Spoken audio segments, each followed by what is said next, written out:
Well, it is my pleasure to welcome the listeners to yet another installation of Closing Time. I am your host, Iain Bryan, and I don't know if it's the 8 cups of coffee, the lack of sleep, but I am wired for this interview, and I am so excited to have Amy Gregory, who is the president of Florida Agency Network, the largest agent in the state of Florida. Thrilled to have you on, Amy. Welcome. Thank you so much. I am a little scared. I think if you just had 2 cups of coffee, but now that you've had 8, I may be a little intimidated here, but I'm going to do my best. Maybe I should match that with some drinks of tea or something because I don't do coffee, but I think this is going to be fun. Well, Amy, I will tell you a little peek behind the curtain. The feedback on the previous Closing Times, low energy from me, the host. So I addressed it, and we're going to attack this. It's going to be good. But Amy, for those who don't know, tell us a little background on Florida Agency Network. It's a fascinating growth story, and where your company stands today versus how it started in terms of branches, geographies. Just kind of give us the growth journey. We'd love to hear that. I'd be honored to. And again, thank you so much for the invitation. This is super exciting, and I'm thrilled to be here today. So the Florida Agency Network started in 1984 under one of our brands, which was the original brand of Hillsborough Title. We started in Plant City of one office. The amazing Gail Calhoun started our company, really had a vision to change the industry, to really make it more customer service, and to only say no when we had to say no. We were going to turn over every rock that needed to be turned over to get deals done that needed to get done and to give the service and to really dominate on clients trusting us. And she has done such an amazing job with Hillsborough Title. She turned over the company to Aaron Davis, her son, in 2008. And Gail's vision really, from my point of view, was just to really grow the county we were in, to be known in Plant City, really be that staple. And she accomplished that probably 10 times what she had expected. And then Aaron's vision was really to grow outside of that, to really take the foundation that his mom had laid and to really build on that. And as he started to have that vision to build in 2008 is when he took over the company, but he kind of started a few years before that dabbling into that. And 2007 is when I joined the company. We opened the second title office of Hillsborough Title. We still had only one brand at that point. And really, we did it under a diversified model where one of our offices was wholly owned and then the other office was a joint venture, and really just kind of trying to test the market and see what models worked. And then we just grew and grew and grew. And by 2012, 14, we had doubled in size in the company. And we had multiple title offices at that point and many different brands. And really then became the vision of, okay, we have some duplication of some processes. We're not really creating efficiencies with just having title offices. What can we do to support them? And so at that point, we started what was known at the time of Hometown Title Network, is now known as Network Transaction Solutions. And that's our ancillary company where we serviced just the fan offices at that point. And since we have expanded that to service many different title companies and many different attorneys' offices, not only in Florida, but throughout the U.S.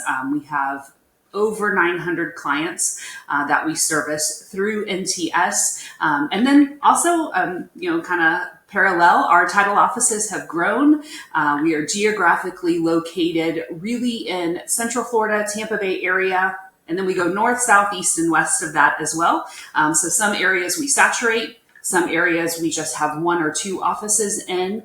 And then we continue to look to dot the maps and really to continue our exposure and our footprint in Florida for our title offices, and then really throughout the U.S. for our ancillary company. We also started an accounting company that services just internal. We also have an IT company that services internal and external clients as well. And who knows what will start tomorrow. I think we're just getting started. So just a little bit about us. That's fantastic. And tell us about your role as president of FAN. What kind of falls within your purview and leadership and kind of your day to day there? Sure. So I started as the office manager of one of the branches, kind of just grew to be general manager, just managing title operations. And then as we've started other companies and ancillaries and all of that, basically I'm responsible for managing the operations of the Florida Agency Network. So that's our title office, that's our ancillary, that's our accounting arm, and really looking for growth for our team members, looking for growth for our footprints, looking for growth for our clients, really diversifying our market. One thing that I love is our processes and really just continuing to improve those for efficiency. One thing we don't say here is that we do it that way because we've always done it that way. We like to challenge the status quo. We like our team members to be involved in that as well. So my day to day is really working with my leaders, working with our clients, and really just looking to build the business while managing the operations. Well, certainly Florida Agency Network is a well-respected institution, really, within title. But you, Amy, I know many folks, and certainly I count myself in that number, and so many of us look up to you in terms of your leadership and what you've done in the industry and your speaking engagements and that kind of thing. But take us back to 2007, I think you said it was when you first started, and even before, and unpack kind of your career journey. Like, what's led you to this point, and how did it all unfold? Maybe it was a great master plan, or maybe you kind of found your way, but help us with those details. We'd love to hear about the journey. No master plan. No master plan. I didn't know what title insurance was. My parents had a rental store growing up, and many summers I was at the rental store doing different things. I've always been a worker and always wanted to grow and learn. And so, but I knew I didn't want to do that. When I was in high school, in my junior year, there was an opportunity for a program, an on-the-job training program where you left school early and you had a job, but it had to be a business job. And we had a local title company that made an advertisement for a receptionist and had no idea what title insurance was. No clue. So went to the interview, and they were actually looking for someone that was in their senior year that would be graduating within the next 6 months or so. But I was in my junior year, and the interview went so well. I'm still friends with one of the ladies that had interviewed me to this day. And she said, because I said yes, ma'am, and no, ma'am, at that interview, they knew that I was an individual that they wanted to see how this went and where it invested. So I started working at the title company in high school, and then I continued once I graduated and really just grew a love and passion for what was involved in the real estate closing. So kind of worked my way up through post-closing, through processing, through closing. So I was at Aldi Donaldson Title. It was a locally owned title company. The owners were very, very involved in our business. I have the utmost respect for the owners of that business. And so I was there for several years. And then when I was on maternity leave with my son, Fidelity National Title had approached for an opportunity, and I was ready to spread my wings. I had only been at Aldi Donaldson at that point. It was a mom and pop, and I knew the title world was much bigger than I had been exposed to, and I wanted to experience that. So I went to Fidelity.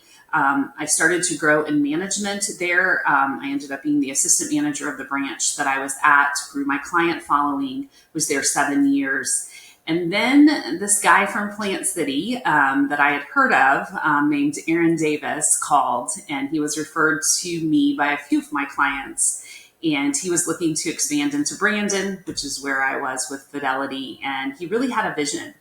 And the first time I met him, I will tell you, I was a little intimidated by his vision because I'm like, whoa, he's like Iain on 8 Cups of Coffee. And so I'm like, I don't know about this, but I was intrigued. And like, it took me back to the mom and pop that I missed about Aldi Donaldson. But it also had the growth opportunities that I had at Fidelity. And so it's like, I don't know, maybe this is where I should go. So we met. Not once, not twice, but 5 times, and really got to know each other and share our visions and share our plan. And then in August of 2007 is when I joined Aaron, and we started the second office, and we opened the doors with 13 new orders that day. And Aaron was my receptionist. So I just want you to take a minute and visualize what that was like. I was really hoping to build those orders so I could fire him from that job and let him go be the visionary and the salesperson, not my receptionist. But we just grew. We had our first hire of support, and that was so exciting. Then we had our second and our third hire of support, of closers and processors and receptionists. And then it just, we worked so well hand in hand, and I learned so much from him in those early days because we did it together, and I was so honored to be right by his side and learn from him. And he may have taken away a few things from me. I think I've got him almost where I'd like him to be after 18 years. I'm still working, but no, I'm just kidding. But we're great business partners now, and just have had really so much opportunity to grow. So I started at Brandon, and then, like I said, as we started expanding, I just kind of became Aaron's right hand, and he became really fitting into the role of the visionary, and he really has great vision, and that's not my strength. But operations and working with the team members and instilling in them and the clients is really where my strength was, and we found that we complemented each other. And then, super exciting, we started adding to our leadership team. And we would bring in another and another and another and another. And it's just so cool to see us today of how the company has grown. It's amazing. I am very impressed by the story. Incredible journey. One thing sticks out to me. You said Aaron Davis was the director of first impressions at one time there. And this is being recorded and will be shown to the world. How was Aaron at that job? Not good, not good, not good. So, even back then in 2007, you could actually transfer phone calls. Technology was that advanced that you could actually transfer them, but he would answer the phone, he'd put him on hold, and he'd literally yell to the back of the office, "Amy, line 1 is so-and-so." And I'm like, oh my gosh, how's this going to work? He did well when clients were in the office, so at least he took the first impression part well, and he didn't yell when the clients were there, but no. I'm just kidding. Not great on the switchboard. No, the switchboard, we quickly got him out of that role. We realized sales and talking to people and really finding opportunities was his better suit. So we got him in that pretty quickly. But tell us about that, because that's something that you hear about, and I've heard from you, but kind of the way the leadership team works together, and even the humility in the statement that you made just moments ago about the vision piece. Hey, that's more Aaron's world, and this is what I focus on. But maybe give us kind of a high level of the leadership team there.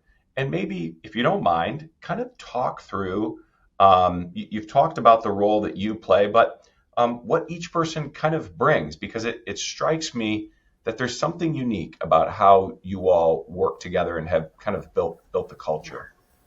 Yeah, the culture of the company, which I know that we are super blessed, but it doesn't happen on accident. I do feel like it happens on purpose. Not initially, wasn't like the master plan set out, but as we have really brought in more and more to our leadership team, is that we are servant leaders. We really want to complement each other. No one's here to get each other's job. Really, we want to use our strengths and recognize our strengths, but also recognize our weakness and realize when another team member has that strength. And we're really good about talking about that openly. So Mike LaRosa joined us. He is our CFO and I'm COO. And then Wayne Harrell joined us as our CFO. And then we have Jay Roberts. He does IT and software, as far as our closing software and all the overlays. I could take up so much time of what he has added to us. And then Kelly Turley is he is what runs our IT and all of that division for us. Andrea Summers, she runs ancillaries. And then we have Chris LaChance, who's our sales manager. We have Misty Poole and Michelle Williams, who are our regional manager on the Tampa side. We have Becky Douglas, who is our regional manager on the Orlando side. So really, just the leadership team together. We have also, with the celebration, I kind of had added with the Orlando, also Rob Modesto is on the director of strategic expansion, so doing different things there. But I think for our leadership team, really what we do is really try to empower each other with what we do with work. But I think outside of work, like, we love each other, we care about each other, and we like working together. And like, I don't know about you, but like, if I'm working with people I enjoy working with, like, I'm gonna bust my butts with them and like get the job done, and I'm gonna go through those hard times or those stress or whatever that needs to look like or at that moment. But we really care about each other. And I feel like because of that, and Mike, one thing that Mike did, I don't remember what year we started this, but we started doing leadership retreats, and the families would be invited to dinner as part of our leadership retreat. And we got to know the spouses, and we got to know the children, and really, like, that connection is invaluable. At the time, I didn't realize that we needed it, but Mike did. And I'm so grateful for that, because when you know each other's family, you just have a different level of connection. And sure, we're working together, we're getting the job done, but when you can take it to that next level, you will complement each other better. You will work together better. If I go home and I say something to my husband about something that happened at work, he's going to know that person. He's going to know their personality. He's going to say, it's probably just a stressful day for you, Amy. It probably wasn't, really what they intended or whatever, as opposed to if he didn't know them, you may be like, or if something's happening in their life personally that's, maybe there's a medical thing that's going on, and I say that, he's going to care too. And I can share that, with my family, because it's my work family. And we do play on that words with the fan, as we call ourselves a family. So FANILY. And what that means to us is that we're together through the good, the bad, the ugly of the day to day. Like, we're not here to replace anyone's family, but when you work with people that you feel care about you, and you can be vulnerable when you need to, and they're going to support you when life happens, and you're going to support them. Like, it's really created a cool culture, not just for our leadership team, but also for all of our team members. Well, I love that summary. I know that you have been significant in leading in that way, and kind of leading with care for people, and that's certainly contagious, and certainly a hallmark of your leadership style.